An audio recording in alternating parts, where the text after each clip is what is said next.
അമേരിക്കയിലെ ട്രയാത്ലോൺ മത്സരത്തിൽ അയൺമാനായി കൊടുങ്ങല്ലൂരുകാരൻ. ടെക്സസിൽ നടന്ന 140.6 മൈൽ അയൺമാൻ ട്രയാത്ലോൺ മത്സരമാണ് ശ്രീനാരായണപുരം സ്വദേശിയായ 55-കാരൻ സജിത് തോപ്പിൽ പ്രകാശൻ വിജയകരമായി പൂർത്തിയാക്കിയത്.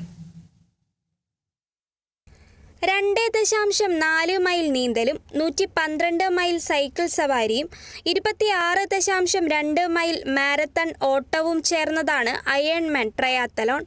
മനുഷ്യന്റെ ശാരീരികക്ഷമത പരീക്ഷിക്കുന്ന ലോകത്തിലെ പ്രധാനപ്പെട്ട ഈ കായിക മത്സരത്തിൽ നീന്തൽ 1 മണിക്കൂർ 53 മിനിറ്റ് 55 സെക്കൻഡിലും സൈക്കിൾ സവാരി 7 മണിക്കൂർ 8 മിനിറ്റ് 7 സെക്കൻഡിലും മാരത്തൺ 4 മണിക്കൂർ 30 മിനിറ്റ് 30 സെക്കൻഡിലും പൂർത്തിയാക്കിയ സജിത്ത് ആകെ 13 മണിക്കൂർ 53 മിനിറ്റ് 49 സെക്കൻഡിലാണ് ലക്ഷ്യം കണ്ടത്.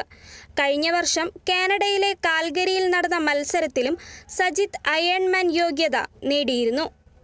അപ്പോൾ ഈ ട്രയാത്തലോണിന് പങ്കെടുക്കുമ്പോൾ നമ്മൾ ഒരു 1.5 വർഷത്തെ കഠിനമായ പരിശീലനം 3 ഡിസിപ്ലിനിലും ആവശ്യമാണ്.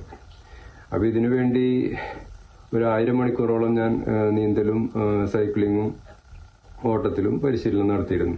ഇപ്പോൾ കേരളത്തിൽ മാരത്തോൺ ഇവന്റുകൾ ധാരാളമായിട്ട് എല്ലാ മുക്കിലും മൂലയിലും നടന്നു വരുന്നുണ്ട്.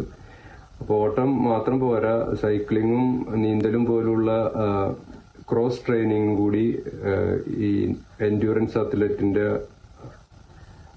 അത്ലറ്റുകൾ അത്യന്താപേക്ഷിതമായിട്ട് ചെയ്യേണ്ട ഒരു ആവശ്യകതയുണ്ട്. അടുത്തതായി ബോസ്റ്റൺ മാരത്തണിൽ പങ്കെടുക്കാനുള്ള തയ്യാറെടുപ്പിലാണ് ഇദ്ദേഹം.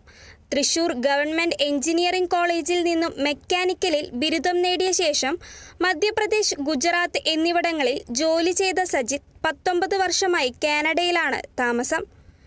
Kerala vision news, Thrissur.